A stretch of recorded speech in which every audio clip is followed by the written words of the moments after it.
Let's say I think if everybody here in the room would know what exactly the future would be of 3D printing in 10 years' time, I'm prepared to hire that person tonight.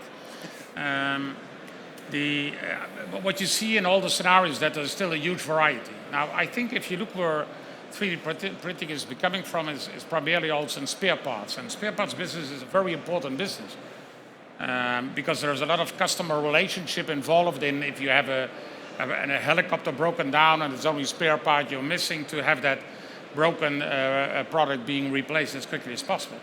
So I think that 3D printing will play there an important role and does that already. Don't forget that 3D printers are used in space stations. Don't forget that 3D printing is often used by the US Army in their wars in the Middle East because you cannot have for all products being used in a war all the spare parts available in the field. So that's I see as very interesting fields for these 3D printing. I doubt at the moment, to be honest, that it will really replace the production process as we see it right now.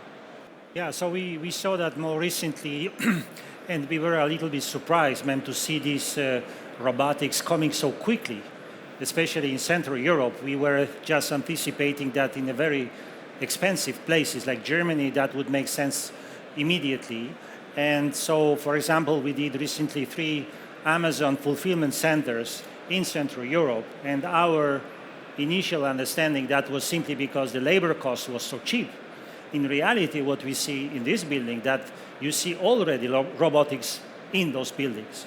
So it's a probably moving process. To some extent, part of this process will still be like operated by humans, but some of this process would be progressively replaced by robotics.